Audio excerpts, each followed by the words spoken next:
Joined right now by one parent, Lizette Rosenblatt, a mother whose daughter was, thankfully, able to escape from the school unharmed. Lizette, first of all... Today, something we're about to experience.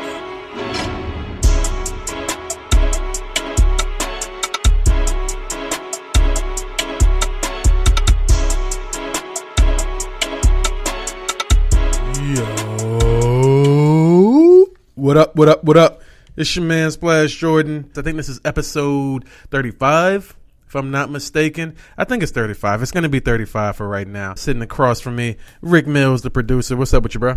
What's goody? True. All right, bro. So, before we get into anything, let's get these sponsors out of the way. So, Lethal Princess isn't sponsoring us anymore. Contract ended. Not that she was unsatisfied or there was any type of fallout. Our contract ended, but I do have one final parting gift from her to our fans, and she's actually gifting 3 copies of her new CD to anybody who shouts out, takes a picture. You can hit her up.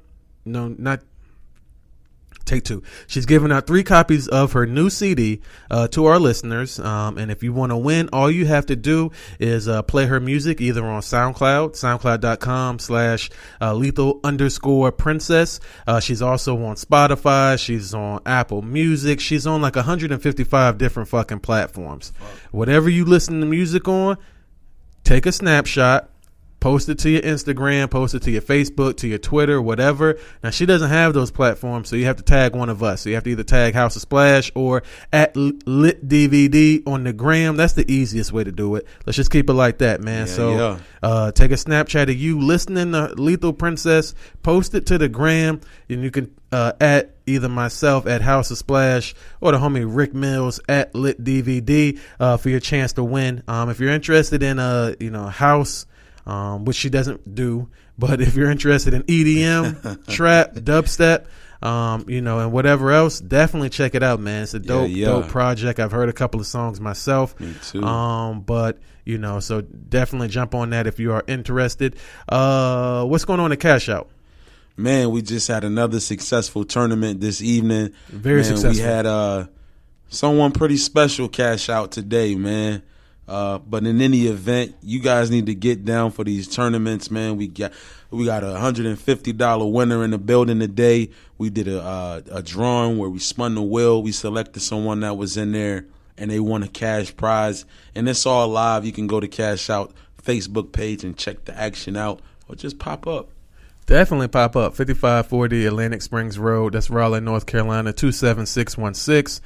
Man, pull up, win some money. I just won some money out of there. I literally just won some money. Now, I lost some money too, but I won some money after that. So come through, man. Y'all need to stop playing around. You know what I'm saying? You say you want this money, then what's the hold up, bro? Come get it. For real. There's a system there that can be worked. It can be worked. Take money to make money. Know that. And you can win some bread. But we got a new sponsor, though. Okay. And that is another hometown business, NARD, N-A-R-D. Need a record deal. They fucking specialize in signed and unsigned artists. Connecting them with A&Rs, connecting them with record labels for the purpose of filling paid opportunities. So if you're an artist and you want to get your music heard, if you want to get on, if you want, constructive feedback and an evaluation from an industry professional and not just your homeboy, then definitely, man, check them out. NeedARecordDeal.com. It's a nice little instructional video for you. You can post some songs, pictures, videos of yourself, a little bio, also links to your Twitter, Facebook and YouTube. And really there's a lot of thriving artists on there, and there's over 2,000 record labels that view that database of artists almost every single day. So it's definitely a great opportunity, man. If you're trying to figure out how you can come up and move forward in this game, it's definitely a resource that you have to have, man. So what's good, man? Anything new on your front? Man, I just been fucking listening to this fucking the greatest album of the fucking year. Okay, we're going to get into that. That's what I've been doing. We're going to get into that. We're definitely going to get into what... you know what I'm talking about. Yeah, I know what you're talking about. Right. But before that, I wanted to start on a bit of a somber note. I know we don't typically talk about things like this on here, but shout out to Kate Spade, man. Her and her family. Terrible news struck her family. Are you familiar with Kate Spade? No. You are. You probably just... Okay. not visually. You're not putting it together at the moment. But Kate Spade's a fashion designer. Okay. Very popular. Very, very popular. It's just random when I see, people have Kate Spade, because it might be a cell phone case, it might be a purse, it might be a whatever, but people do purchase Kate Spade products. Okay. And I don't think that it's like, high-end fashion. So it's like, but it's not like, I don't think that you're going to see it at Marshall's. I really don't fucking know, because she makes women shit, right? But, she's popular. She was popular enough that I recognize the name. Right. She's no longer with us, man. Oh, wow. Took her own life. A lot of people are saying that it had something to do with, I think her husband just recently filed for a divorce, so I guess he was going to leave.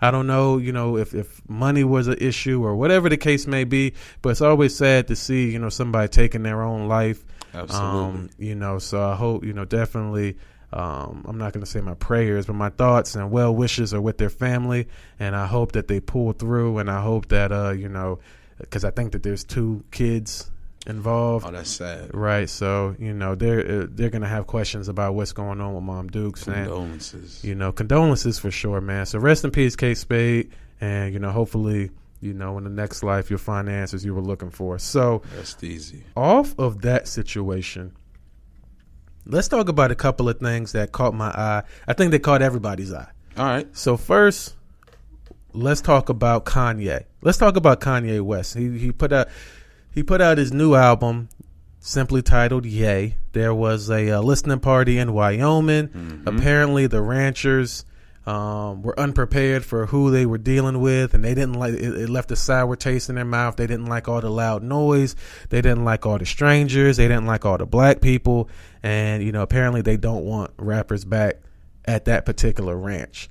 Now, what were your impression? Aside from all that fuckery, though, and this, and we've spoken on Ye and we've spoken on his rollout, but let's keep it on the music. How did you feel about that album?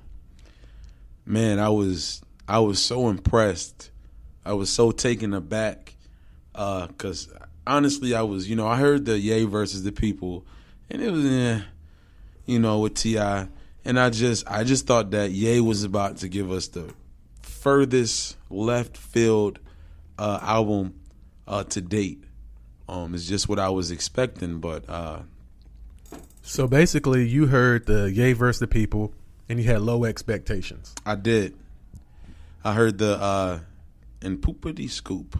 Now that's my shit. It is now. Poop Mine Diddy too. Poop Diddy Whoop Scoop Diddy. The second verse, right? These bars.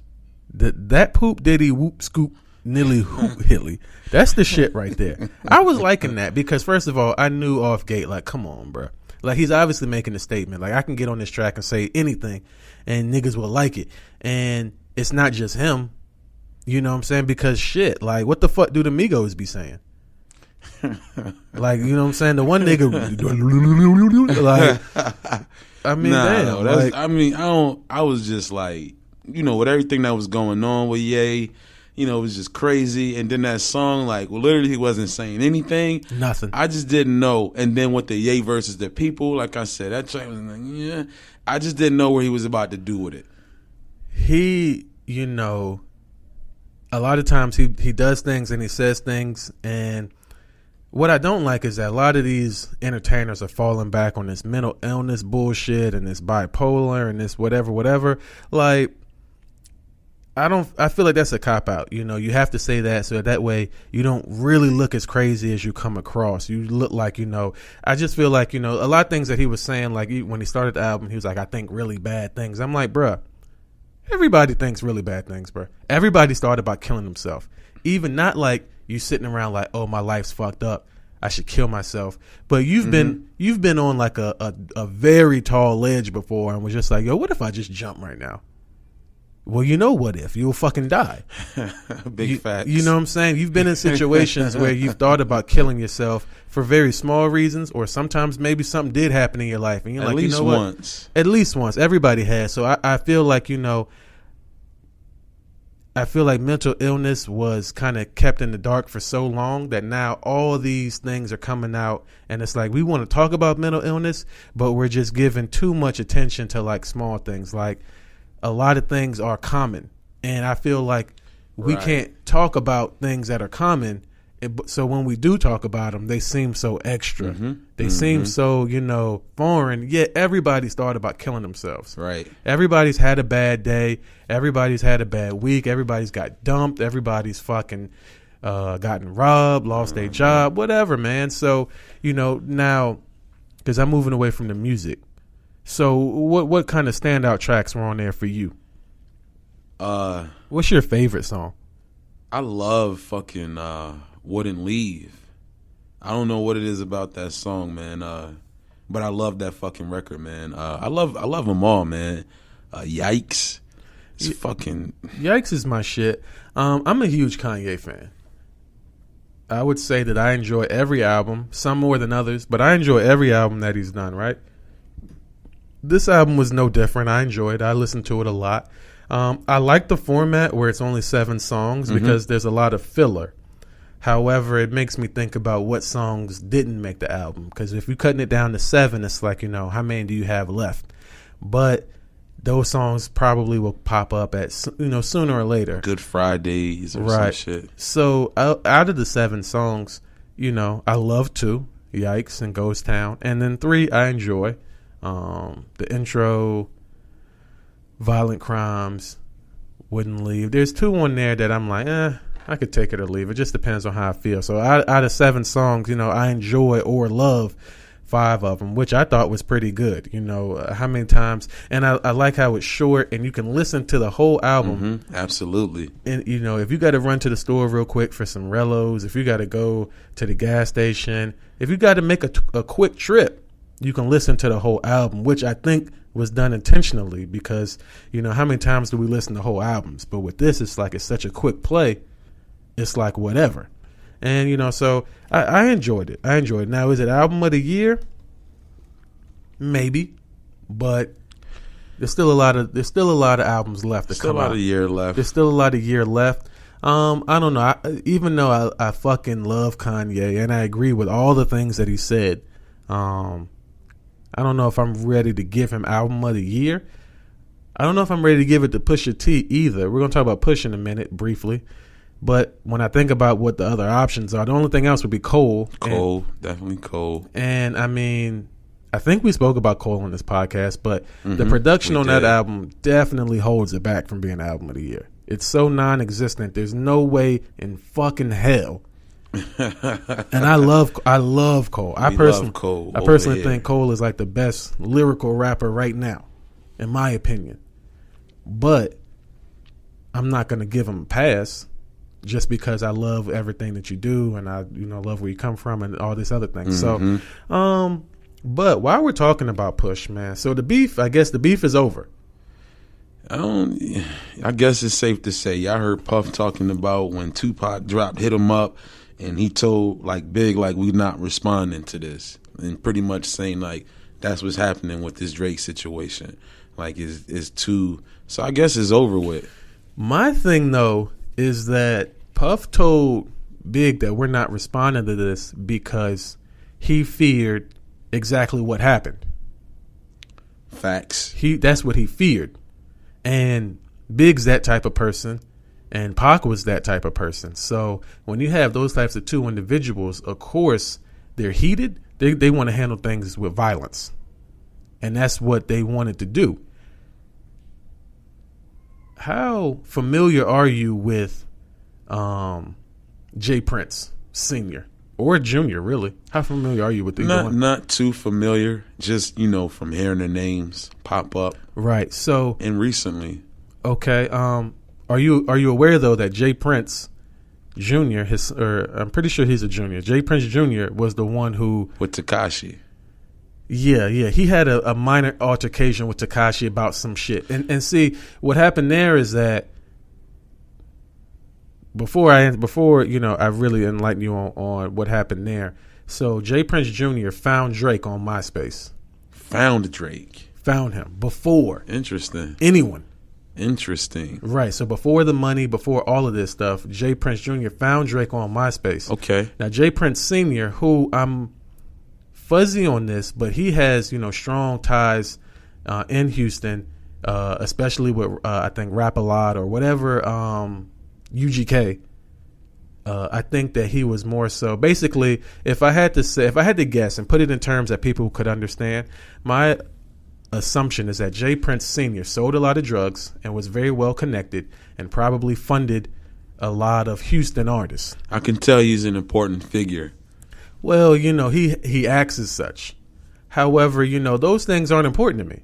Okay, I feel you. I feel you. So his contributions aren't important to me. Right. I mean, UGK is cool, and Bun B is the homie. But when last time? Rest in peace, Pimp C. Rest in peace, Pimp C. But I mean, that doesn't make me. I don't feel no type of way about Jay Prince. And I could dig that. I definitely can dig that. I did find it interesting, with his quote unquote clout. Those things for him stepping from behind whatever curtains and the shadows, coming to the forefront and saying these things. I don't know if they just, if they would just be saying these things to come to Drake's defense. Of course. But really, at this point, it doesn't even hold enough weight to excuse the no response. Well, see, here's the thing. And that's why I asked you, and that's why I mentioned about how Pac and Big were acting. This has probably been the most non-violent rap beef in a very long time. Neither one of these people have threatened either one with any type of bodily harm, or their families, or their affiliates, or anything of the such. I feel like if Drake and Pusha T ran into each other right now, they're going to be looking at each other. They're going to know each other is there. But are they going to fight? Absolutely not. I feel that. I think that, like we kind of briefly discussed, the as personal as Pusha T made it, if Drake was to respond, Drake made it personal. But go ahead. When he mentioned his wife's name, right? He mentioned his wife's name. I feel like if Drake was to respond in an equal manner, he can't respond in an equal manner. That's what Pusha T's been trying to tell you. Like, whatever Jay Prince is saying is bullshit. This man cannot approach me now, because a lot of things that Jay Prince was saying was that if Drake were to respond, it would ruin Kanye. However, that would not be true, because as you seen, when Pusha T was mentioning all these innocent bystanders, people are like, yo, they don't even got nothing to do with this. It's the same for Kanye. Like, why are you dissing Kanye when you're in a beef with Pusha T? Yeah. So why is Maybe that? he's gonna say some shit like, "Yeah, remember that time I caught you in the bathroom sucking Kanye's dick?" Right. That wouldn't have been said. That was not what And was I going to be think said. I think that though, is like a expose all, tell all. In the industry, there's this kind of, what's in the industry. If you're in the loop, you in the loop. And I think that he pushed Drake to a position of where if he did respond, he would have to expose some shit that really is not supposed to be exposed. And in that manner, it's best to just bow wow. He got the best of you right now. Because that only way for him to, you heard everybody's telling, like, you have to beat Drake. I mean, you have to beat Pusha T up. Like, he talked about 40 being sick. He's about to die. Your mother, his father. Listen, though, I get all that. So Drake was bragging about, I just left from over there putting pen to the sheets. I was writing for your boss. You know what I'm saying? Even though you're under investigation for niggas writing for you. And to me, that's typical, because it is so right now. It's out in the open about people writing. We all know Quentin Miller. Right. And here's the thing, though.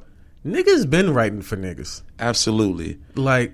So I think when he was saying that was to say, like, you can't come for me about my hooks. I just wrote something for your boss. Stop coming for me. I can, though, because, can somebody stand up and say that they was writing hooks for Jay-Z? Can somebody stand up and say they was writing hooks for Kendrick or Sean or Cole or? I don't know if they could. I don't know if they've ever. They can't, and that's why those type of artists feel like my pen. You know what I'm saying? Is nobody's writing for me. Nobody's helping me, for better or worse. My pen is what I'm standing on. And now niggas like Kanye, they don't say that. Niggas like Diddy, Dr. Dre. But I guess what Drake was saying was, you can't take shots at me for what your boss. But again, my boss doesn't claim to be the best rapper or the most lyrical rapper. My boss doesn't claim that. You claim that. Drake claimed to be the best lyrical. Yes, Drake be claiming that his bar. Yes, that's the Now I arena. will give it to it's a business and something with the writing. Now Drake really put some work in. Drake really can rap. I've seen him rap. I think Drake can rap. Now, the longer this type of stuff goes on, I feel differently about people writing for other people. Now, if you're, like I said, if you're Kanye, if you're Dr. Dre, when I seen NWA, nigga, fucking Ice Cube was writing for like 30 niggas who are quote unquote forefathers of the genre. I never knew that Eazy-E wasn't writing his raps. But if Eazy-E was out right now putting that shit out, I would be like, bro, I'd rather listen to Cube, the nigga writing your music. You know what I'm saying? But that wasn't talked about back then. Mm-hmm. Niggas didn't know Diddy wasn't writing his own raps. I mean, some niggas knew, but a lot of niggas didn't know. But that's why he said, don't worry if I write rhymes, I write checks. He definitely said that. You know what I'm saying? But nobody's checking for Quentin Miller's album. No one's checking for Quentin Miller's album. And a lot of these people, that's how they stay afloat. Like, Young Jock, Carrie Hilson. A lot of people write songs for other people. Absolutely. And they go on to be a smash. But when I put out my music, it's because that person has a whatever. It's the same thing with Drake. There's probably at least 200 to 250 people who feeding their families every single time this man puts out an album. He cannot afford to lose a rap battle. That's why you see people like Jay Prince stepping, getting involved. Because, for one, he gets money. Every time Drake does a thing, there's money coming to him. And, Drake's numbers are so large, that check, even though that check is minuscule in percentage, it's probably still a very big check. So when you got niggas like, because what happened, though, with this battle is Pusha T was able to attack Drake's image, whereas most niggas have been unable to do that. And I have to give it to Pusha T. I don't want to come off, like this huge Drake fan. I'm a fan of the music. But he opened up the floodgates on Drake. He opened the floodgates. I've seen everything and we've seen this shit before. It just shows you the mentality of the listener now. The fucking clip of Drake squeezing my man's butt when he was the actor on Degrassi. I mean, just so many things that have come. It's just like, damn, Drake. Right. But these are things that have been around. All of this stuff is old news, and it's like he always gets a pass. And it shows you, like I said, it shows you where the listeners are. But then again, like what you said, with people who pen their own raps, people who hip hop, rap, who, really come from this, who it really means something more than just the entertainment industry. There were certain things that you couldn't do and be a rapper. And being a gay actor and grabbing butt was one of them. You would never... Even dancing and shit like that. Absolutely. Niggas in the 90s wasn't dancing like Gambino in the This Is America video. This is factuals. All factuals. So, again, my hat's off to Pusha T, for taking it back to that gritty and just reminding, people that it's not always about the business, just the feel good of it. This is fucking rap. This is hip-hop. This is hip-hop, and them niggas should know what time it is. That's what Kendrick said, and niggas fucking praised Kendrick when he said that. But I personally just think that Drake approached the situation like, I'm going to let it rain on you like Virginia Williams. He opened that floodgate. He didn't know what he was getting himself into. He did not. He had no idea what he was doing. Now, when he kept it artist or whatever, he had a shot. But when he did that, I could tell, like, listening to the story of Adidon, Pusha T he felt some type of way. He did not like that. I mean, he knew that. He's seen Drake's image, this past. He knew that he had to set him up for the kill like that. He was waiting to set him up. It was chess. It was definitely chess. It was definitely a chess move. But I just feel like, Drake really positioned himself into a checkmate like early. And what do you say, Weezy and Birdman, I'm going to done for you. So they gassed you up. They gassed him, which is another thing, because I'm like, yo, aren't those your bosses?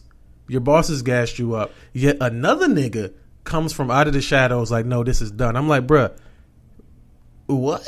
Yeah. Yeah. And I don't think they like Drake, honestly. Touch him. I don't think, I've seen them like Drake and fucking Wayne like battle at shows, and Drake is always fucking killing Wayne. He's so dated now.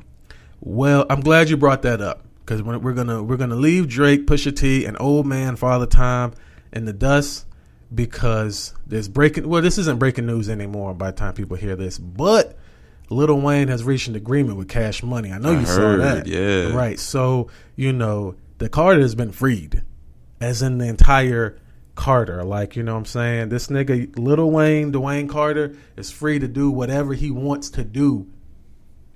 Period. And the crazy part about it, though, is that whatever financial sum he was given, will be given, or however that's done, it's not even coming from Birdman. It's coming from Universal.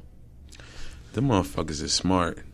They are smart because they're like, yo, free this nigga, dog. Like, let him go. You know what I'm saying? Like, this is still one of the highest selling artists of all time. When the Carter 5 comes out, it's going to fly off the fucking shelf.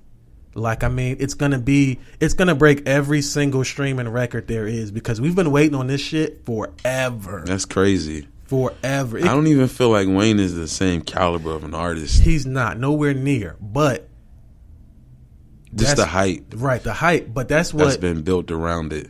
This is either going this album's gonna make or break his career. If he comes and it's some I don't think he has a career anymore. Oh no, he definitely has a career. Yeah. He absolutely has a career, especially if this album is good.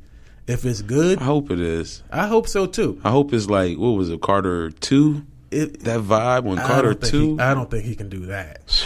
But he could do something else. And I mean, you know what I'm saying? The man who made the Carter 2, I got to give him the benefit of the doubt. Like, you did it. Like with Ye right now. Right. So let's hope this is the year of the comeback for the real niggas. For the real niggas, bruh. So, you know what I'm saying? We definitely hoping and praying that Lil Wayne definitely comes back and scorches something. Hopefully, it's not auto-tune, and hopefully he just digs in his bag and gets something different. But there's a fresh chance waiting on him, and he could really, like, have a whole nother career like what he just had, depending on how he plays this. Please give us that Carter 2, man. We'll see, man. So, shoot, dog. I didn't have anything else like, freestanding. So let's just go on to the victim of the week. All right, let's do it. All right, so bet. So the victim of the week, this week. This how we're gonna rock. So victim of the week. This is the second time we're doing this. I'm about to bring up a situation. One of us will argue for, and one of us will argue against. So the victim of the week is actually a nameless middle schooler. But his or her, I can't remember if it was a boy or girl. His or her mother will actually, be the victim. Her name is Amber Pabon. I'm pretty sure I'm saying the last name wrong, but it is what it is. So this is what happened, right?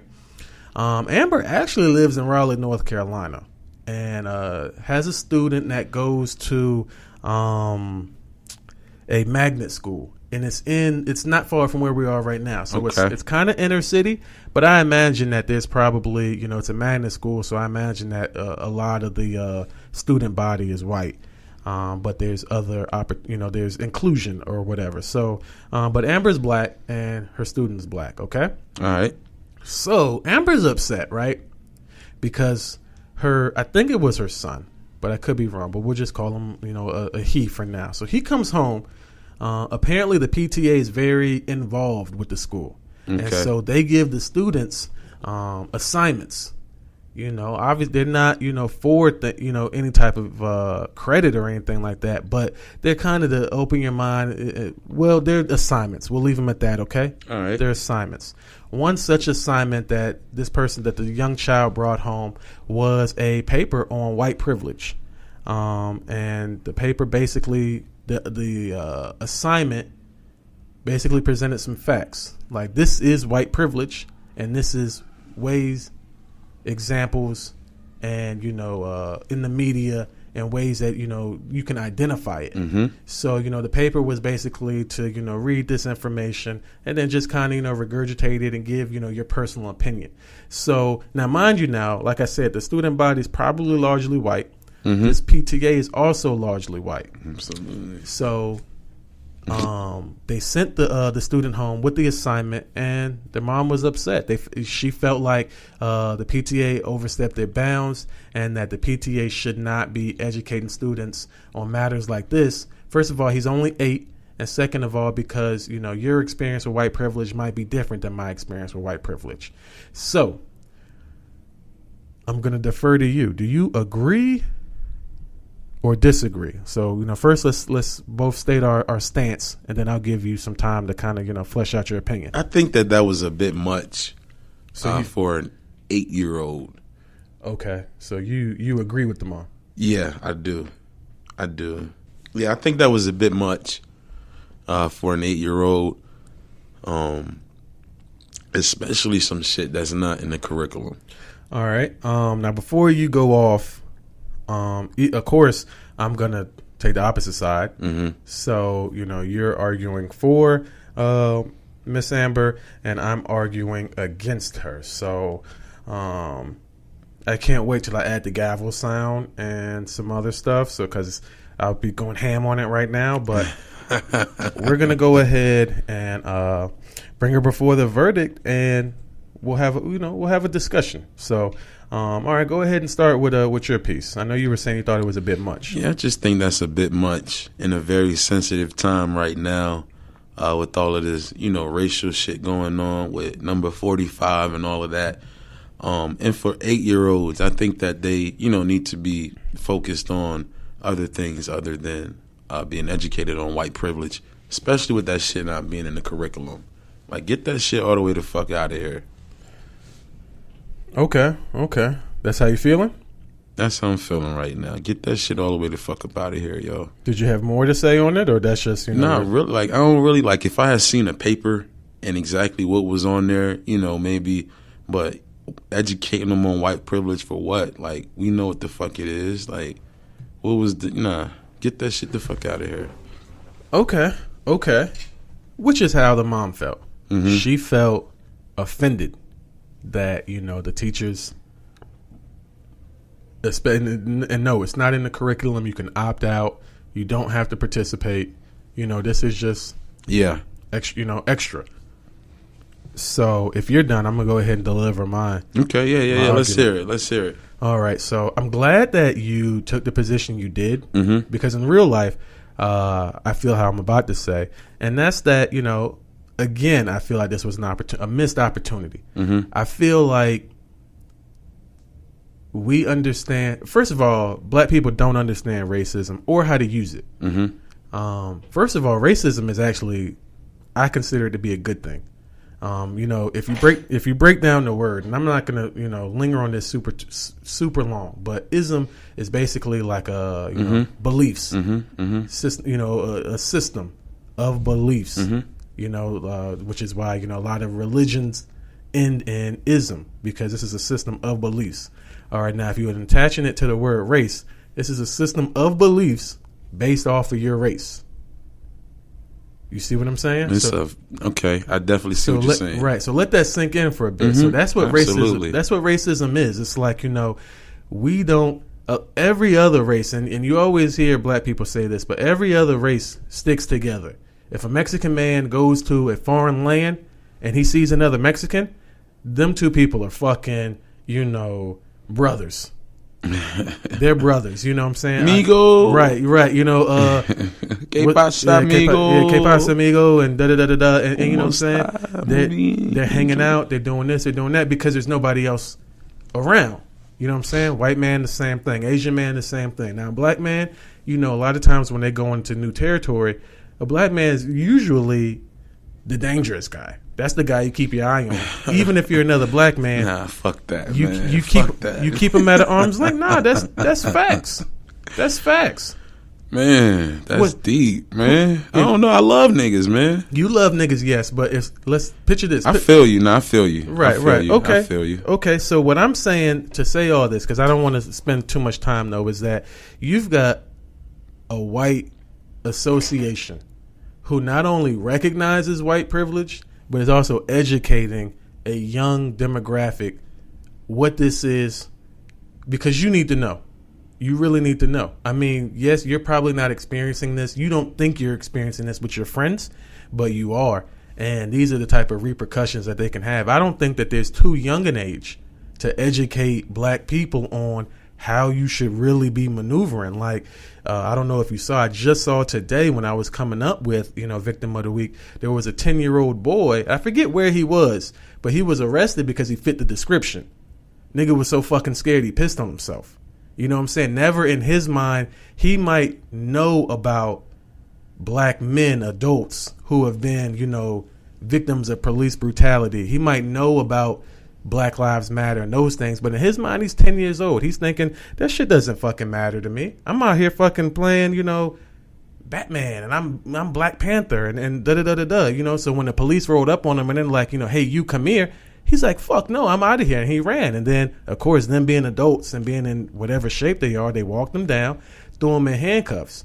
And it took like, almost the entire neighborhood to be like, yo, not only do you have the wrong person, but even if you had the right nigga, like, why are you fucking throwing a 10-year-old in handcuffs, my nigga? Mm-hmm. Like, why do you have a 10-year-old in handcuffs? Like, what are you afraid of? Like, how long is it going to take you before you realize you have the wrong person? Mm-hmm.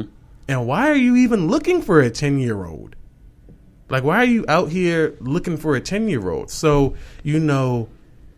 maybe if that 10-year-old had the knowledge that just because I'm young and I'm a kid, I can still be profiled. I can still be, experience these types of things, because he had no idea what was going on. He's obviously not the person they were looking for, and he's obviously not familiar with these types of interactions. So now that you have and yes, we're in a racially sensitive time, but what you have here is a group of white people not making excuses, not covering things up and saying, listen, we want to educate everybody on what we believe is going on. If they're coming home with white papers on white privilege, I'm going to assume there was an option to look at what other assignments were. I didn't look at it. I'm going to assume that they were in the same vein. So they've talked about other sensitive issues, and they launched this initiative in February.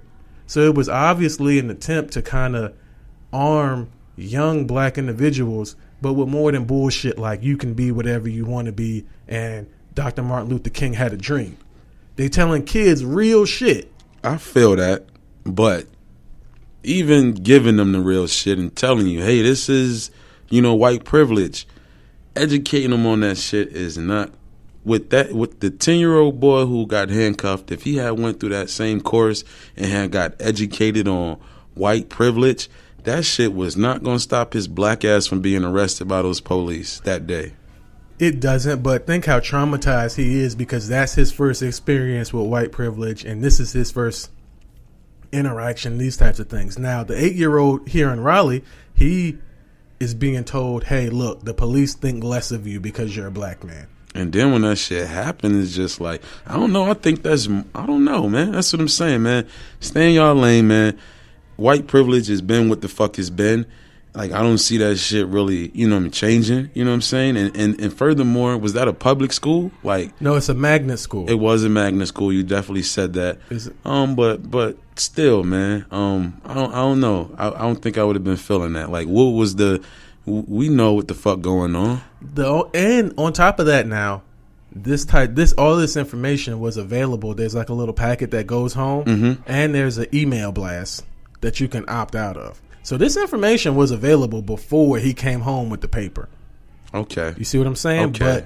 But, so it's not that you're blindsided by any means, nor do you have to participate. So, what are you upset about? Maybe, I don't know. Maybe they missed the email.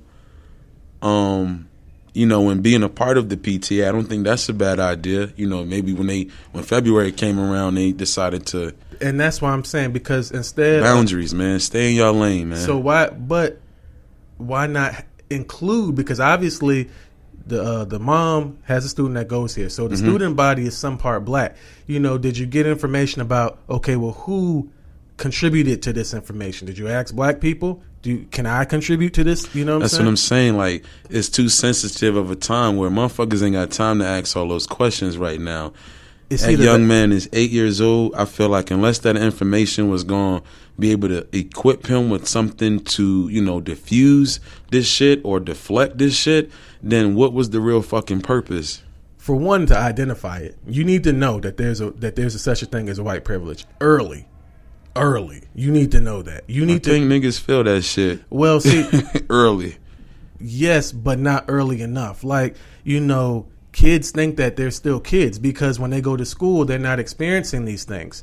But walking home, you know, cutting through, you know what I'm saying? When you was a kid and you walked to and from school or whatever, you cut through some yards, you cut through some neighborhoods because it was quicker, right? Yeah. Did anybody ever call the police on you? Not that I recall. They calling the police now. You see what I'm saying? So it's like you're being a kid. Now, as a man, you already understand that. Like, I'm cutting through neighborhoods. I'm doing this. Okay. But as a kid, you're swaying me. I could see. I'm doing kid shit. You know, so and maybe here come just the police. educating them. Okay. So you swaying me here. That's what Splash, I'm saying that, okay, so, you know, arming this 8-year-old with this information would maybe prevent him from cutting through someone's yard because now he knows that because of white privilege, the police can be called on you, right? Even though it's not right. And I can't use the excuse of being a kid or not knowing. Like, you swaying me. You gotta arm them as early as possible, dog, or otherwise they might end up dead. You know what I'm saying? Like, think about Trayvon Martin. He was only 17 years old. He had never in his life did he imagine that he would have a problem cutting through a neighborhood, eating Skittles, wearing a hoodie.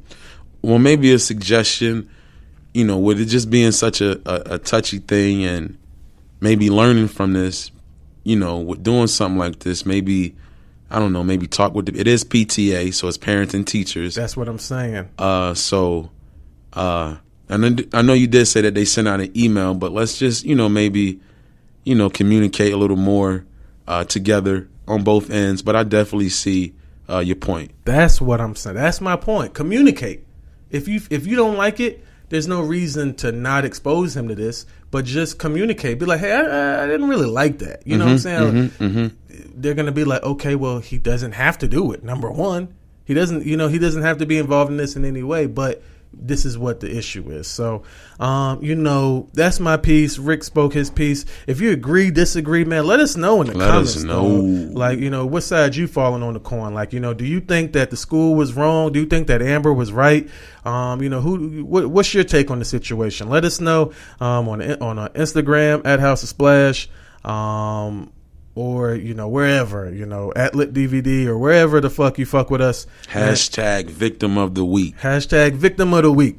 Bong bong. That was the gavel. So, moving on from that, man, rappers. Who I'm about to say, man, who went to fucking jail this week? Who went to jail? Okay, so, man, and see, this is why when I was saying earlier about maybe moving the recording schedule, both of these rappers, as far as I know, they went to jail today. Well, no. One of them didn't. So it doesn't matter. I'm going to cut that out. So anyway, it was another week where I thought nobody was going to go to jail, bottom line. But we were saved. This time by Famous Dex.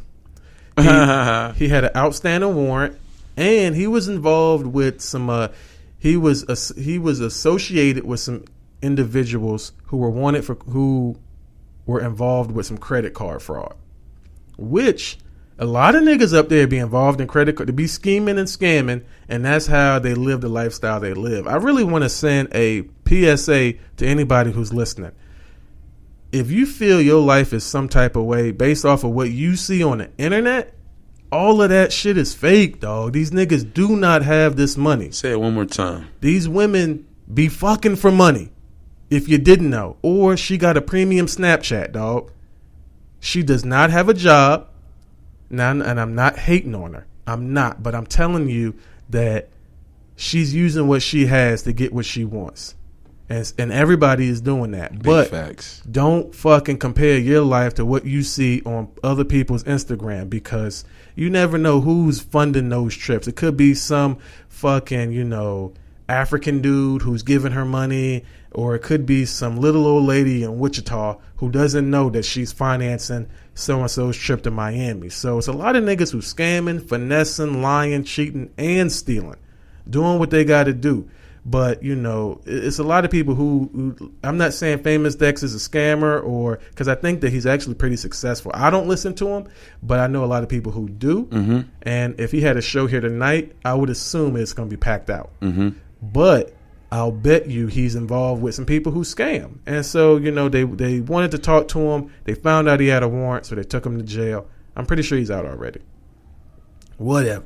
Now, the other nigga who saved us, because he saved us once before, and he's back. Come on with that shit, man. Anyway, so the other nigga who saved us is fucking Orlando Brown. Back arrested, dog. Nah, man. Narcotics possession, bro. They found him. You know, see, he keep fucking mentioning Raven Simone. That's his problem. And he got her face tattooed on his neck. He keeps saying something about her lips and her mouth. He smashed, but it's so lame because he wants us to know he smashed. Like, duh. Like, bro, you should have smashed, first of all.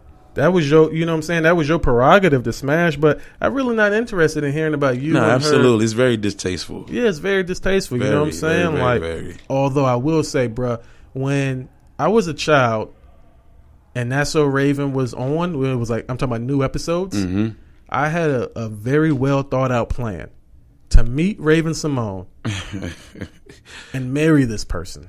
Word. And foster a family with. Word. Right. Like, I'm talking about having a life with this person.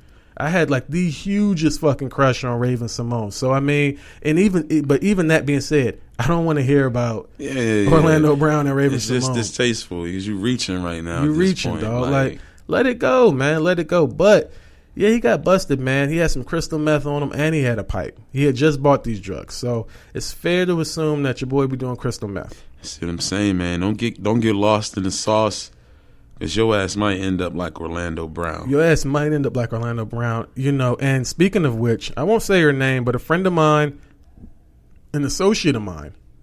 I'm glad you didn't say her name. Yeah, an associate of mine was what do they call it when basically she was, you know, reported as missing.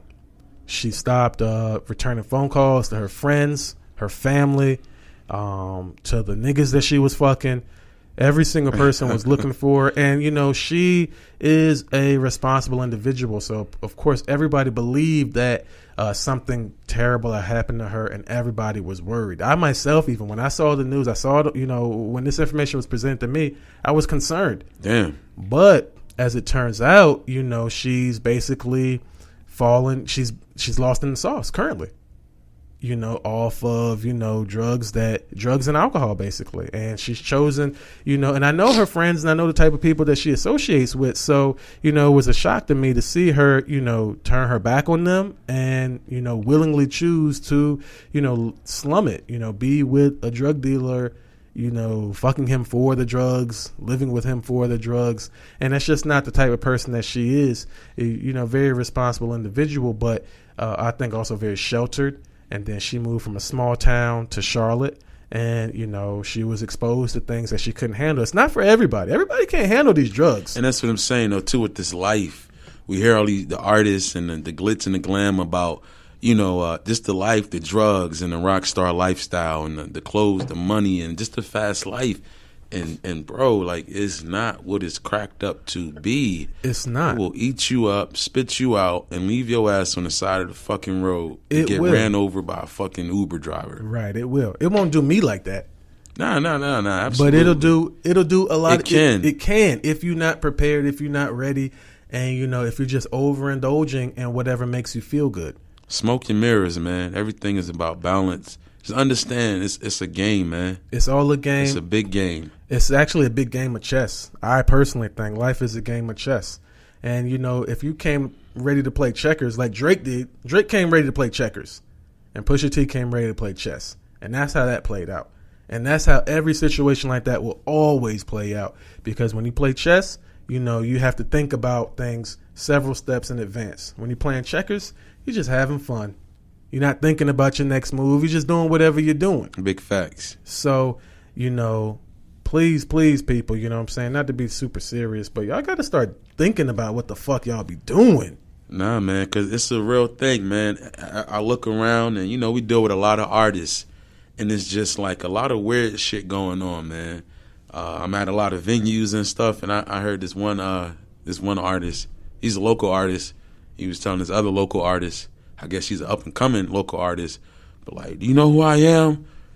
And this artist was looking like, nah. No. And it was funny as fuck to me because people really have these false pretenses in their minds. And it's like, you know, don't do that, man. Just don't do that. Stay humble, remain humble, understand what you're dealing with, you know, and just don't get lost in the sauce, man. Don't do that. Don't do that. So now, before we move on to what's widely considered as the most popular segment of the show, I got three major announcements to make. Well, 2 major announcements and 1 medium announcement. So we're starting the contest early for, you know, our next concert contest. So we're running it all month of June. So each week you want to, you know, take note of the individuals that were named. You want to keep track of who's being spoken about. There will be a designated contest post. I know a lot of people just like to run and post it wherever, and I've been letting it go on, but you know, no, will be a designated contest post. That's where you will have to comment, tag these individuals. But we're running that all month of June, and you know, these are for the Heartbreak on a Full Moon tour. Chris Brown, he's on tour with her, Black, and one other individual I always forget, but they're coming to the Oak City. Dope. It's going to be a lit show, and I've got 2 tickets I want to give away, but I also have 2 VIP tickets. So I'm kind of on the fence. Maybe I give away the VIP tickets. Maybe I give away the lawn seats. Now, the Carolina Coastal Arena, the lawn seats are dope. I didn't know that the lawn seats were going to be that dope, but they're very nice. It's nice. So if you get there at a reasonable time. Now, the only thing I don't like about the venue is that, you know, for as many people as it can handle, there aren't enough exits. It's like a lot of motherfuckers. Like, I mean, when Crystal and I were leaving, yeah, it's not good. The TDE show, it took us forever to leave, dog. Like, I mean, over an hour and a half to leave. That's crazy. That's to walk to the car, get in the car, and drive off. No, that's crazy. You know what I'm saying? That's damn near long as the show. Right. So, facts. But anyway, man, if you're listening to this and you are a fan of Chris Breezy, I've never seen Chris Brown perform live, and I would like to. I'm not a huge fan of his music, although I think that he does make great music. So, you know, I'm not going to know most of the songs, but I am going to be out there. I'm just living my best life this summer, man, seeing as many people live as I can. I've gotten that bug again. I was tired for a minute of seeing live performances. I just felt like, you know, whatever. So I want to share that experience with my listeners, man, with our listeners. So that's the first announcement. So keep it locked, keep fucking listening, playing, commenting, and you could score 2 tickets for you and a friend to come see Chris Brown Heartbreak on a Full Moon tour, courtesy of the Verdict Podcast. Hey. So our next major announcement, we will have a new co-host, possibly next episode. But if not next episode, then 100% starting the episode after that. So there's a couple of individuals, and right now we're at final round interviews. Mm-hmm. But the decision is really between 2 individuals, and they're both strong candidates, and I think they'll bring a lot to the show. So, you know, if you have been listening and you've been feeling like, you know, something's missing, or, you know, you're waiting on somebody to come through and shake things up, you know, by adding a new person, you know, we'll be adding a new dynamic, and conversations will, you know, come off a certain different type of way. So, you know, welcome to them. And, you know, I can't wait to introduce whomever will be fulfilling that role, you know, permanently, because I think that both of the people who I do have in mind have strong personalities, different from myself and you. So it will be a different show, and I can't wait. I'm very excited about that. So for the last major announcement,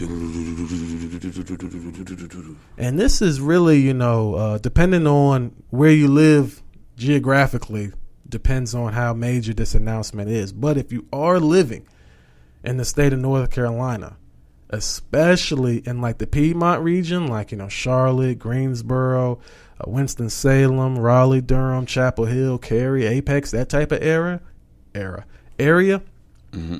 Then you will be treated to a televised version of the Verdict podcast. Hey. Hitting your airways. The Verdict will be televised. I'm talking about cable. Take the remote, turn the TV on, and turn to a channel at a time, and you'll see the verdict.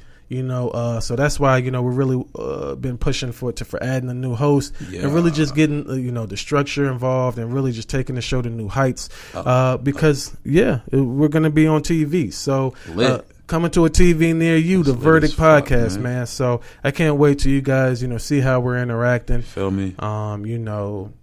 We'll have to clean it up somewhat. Obviously, we can't curse on TV. We can't do what we be doing on TV. So, we'll have to switch it up. But I'm so excited. And, I really just want to know who's doing it like this, man. They not. Nobody. Like, you guys really like to get around and y'all talk shit and y'all make jokes. And it's cool. And you got your plays and your listens and your whatever, man. Feel me? But I just want to know who's doing it like this. Please. Don't worry. We'll wait. I'll wait. We'll wait. And, it take a while for people to catch on sometimes, but it ain't like this. That's just big facts. That's Verdict big Podcast. facts, man. It's nothing's like this at all. Period. At all. And that's really because, we take our time and we really, listen to our fans and we really be trying to do some shit that's not just jaw jerking for however long we be making up shit. Feel me? You know what I'm saying? So, fuck with it, man. If you like this episode of The Verdict, like us on Instagram at House of Splash, at Lit DVD. Fuck with us on Facebook, The Verdict Podcast, Twitter at House of Splash. You can also play any of these episodes on my website, thehouseofsplash.com. Also, I got a VR 360 show that's fucking rocking. Hey.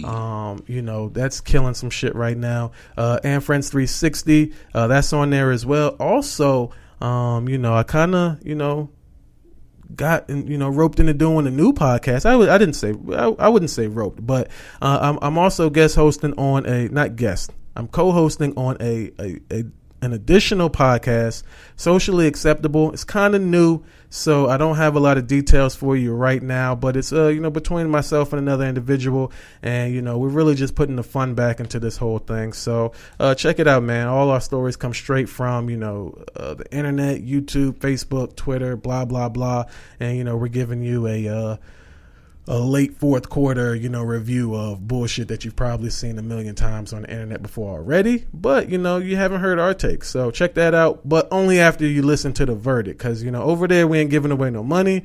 Over there we ain't giving away no concert tickets. Over there we ain't on TV. You know what I'm saying? So it's just good-hearted fun over there. If you like that, then you'll fucking love Socially Acceptable. But if you want some other shit, then this is the only place you can come to.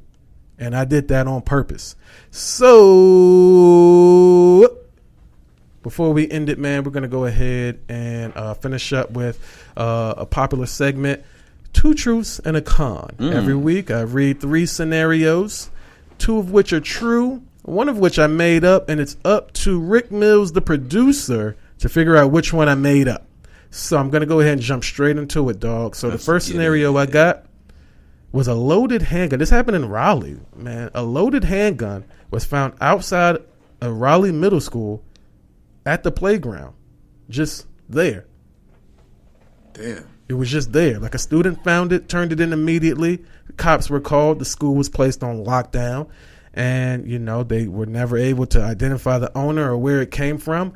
However, it was taken, into custody. No one was hurt. No one was shot. The gun was never fired at the school. But the parents were, mortified, to say the least. So anyway, that's scenario number 1. Loaded handgun found outside of Raleigh Middle School on the ground. Scenario number 2. 2 teens are wanted after leading police on a high-speed chase, resulting in a 12-car accident that included a funeral procession.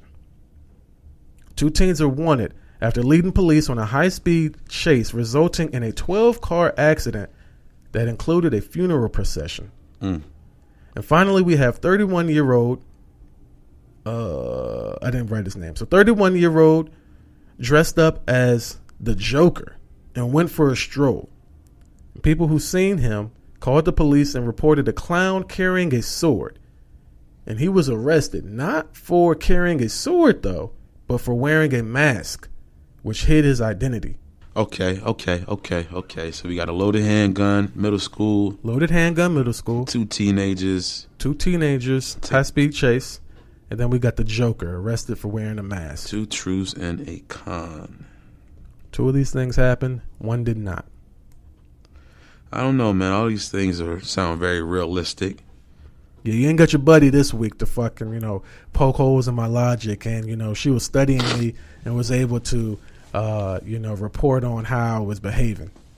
Let's see here, man. I think that I'm gonna go with number 1 as the con. The loaded handgun? The loaded handgun. And I feel like I'm wrong, just like you just said that so confidently, but that's my choice. Number 1. Okay. Well, yeah, you're wrong. You are wrong. Let me take a second guess for you to tell the truth. Sure, take a second guess. The Joker shit? The Joker shit is true. That happened in Virginia. It was a white dude. He felt like dressing up like the Joker, and he was just kind of hanging out. He was really, literally walking around minding his own business. But, in this day and age, people don't like shit like that. So they called the police on him. And even though reports said he was carrying a sword, he was actually found with no weapon. So nobody knows what he was carrying, but it was, whatever it was, he didn't have it when he was arrested. But they didn't care anyway, because that's not what they wanted to see. He was wearing a mask, and he was. And I guess that's illegal in Virginia. So the con was actually the 2 teens who led the police on a high-speed chase. Yeah. So you got me. I did. What are we now? 3 and 2? Because I think you tied. We're 2 and. I think. I don't know.